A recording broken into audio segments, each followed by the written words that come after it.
पाहत आहे महाराष्ट्रातील सर्वात जलद news network Maharashtra police news 24। Dharashiv जिल्ह्यात गॅसचा तुटवडा तर सरकारकडून स्पष्ट निर्देश देण्यात आले आहेत की गॅस सिलेंडरचा तुटवडा नाही तर मग धाराशिव जिल्ह्यात गॅसचा तुटवडा कशासाठी। यामुळे काँग्रेस पक्षाकडून गॅस सिलेंडर टाकीची अंत्ययात्रा शहरातून काढून केंद्र व राज्य सरकारच्या विरोधात घोषणा देत निषेध व्यक्त करीत मोर्चा धडकला चक्क जिल्हाधिकारी कार्यालयावर। यावेळी काँग्रेस पदाधिकारी व कार्यकर्त्यांनी जिल्हाधिकारी कीर्ती किरण पुजार यांना गॅस टंचाईबाबत विचारपूस करून निवेदन देण्यात आले। सरकार म्हणतं गॅस उपलब्ध आहे तर नागरिकांना गॅससाठी लांब लांब रांगा लावण्याची गरज कशासाठी। तसेच व्यावसायिकांना लागणारा गॅस बंद करण्यात आल्याने हॉटेल व छोटे मोठे गॅस सिलेंडरवर चालणाऱ्या व्यावसायिकांना गॅस देणे बंद का केले। सिलेंडर बंद केल्याने अक्षरशः व्यावसायिकांवर उपासमारीची वेळ आली आहे तर काही ठिकाणी घरगुती गॅस सिलेंडर व व्यावसायिक यांना गॅस सिलेंडर चढ्या भावाने देण्यात येत आहे। याबाबत गॅस वितरक यांना विचारणा केली असता युद्धामुळे गॅसचा तुटवडा झाला आहे असे सांगतात। मग हे गॅस सिलेंडर कुठून पुरवठा होत आहे असा नागरिकांचा प्रश्न आहे। वितरकांनीही साठेबाजी न करता नियमानुसार ग्राहकांना गॅस सिलेंडर वितरण रास्त भावाने व वेळेवर करावे तसेच व्यावसायिक करणाऱ्यांना गॅस सिलेंडर उपलब्ध करून द्यावा अशी मागणी व्यावसायिक करत आहेत। प्रशासन म्हणते कुठल्याही अफवांवर विश्वास न ठेवता संयम पाळावा। जिल्ह्यात पुरेशा प्रमाणात गॅस उपलब्ध आहे, उगीच गर्दी करून त्रास घेऊ नये। याबाबत जिल्ह्याचे जिल्हाधिकारी कीर्ती किरण पुजार यांनी जिल्ह्यात गॅस बाबत काय माहिती दिली ते पाहूया। सर्वांना नमस्कार।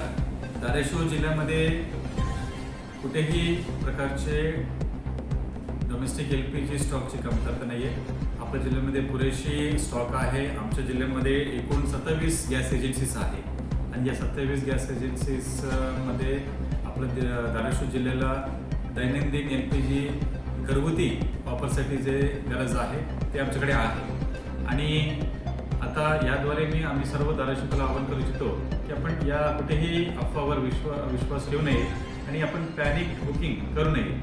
आपल्याला पुरेशी स्टॉक आहे आणि आपल्या बुकिंगप्रमाणे तुम्हाला घरगुती वापरासाठी सिलेंडर मिळणारच आहे। आणि या माध्यमातून आम्ही या औद्योगिक आणि कमर्शियल एस्टॅब्लिशमेंट्सला आम्ही सांगू इच्छितो की आपण कुठेही डोमेस्टिक सिलेंडर या कमर्शियल एस्टॅब्लिशमेंटला डायव्हर्ट करू नये। जर असा इन्सिडेंट आढळून आला त्याच्यावर कडक कारवाई केली जाईल आणि आपण प्रत्येक तहसील निहाय एक स्वतंत्र पथक आपण नेमले आहे। त्याच्यामध्ये आमचे पुरवठा निरीक्षक आहे, महसूल विभागाचे कर्मचारी आहे, पोलीस कर्मचारी आहे की प्रत्येक आस्थापनावर आणि एजन्सीवर एक कडक नजर त्यांनी ठेवली आहे। धन्यवाद सर।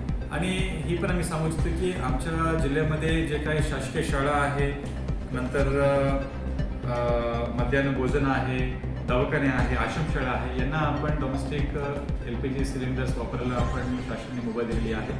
आणि नागरिकांना एजन्सीला जर कोणाला काही तक्रार द्यायची असेल या आपल्याला शंका विचारायची असेल कृपया आपण आपला जिल्ह्याची टोल फ्री नंबर 1077 या क्रमांकावर आपण संपर्क साधावा। धन्यवाद। महाराष्ट्र पोलीस न्यूज 24 साठी महाराष्ट्र प्रतिनिधी हारून शेख।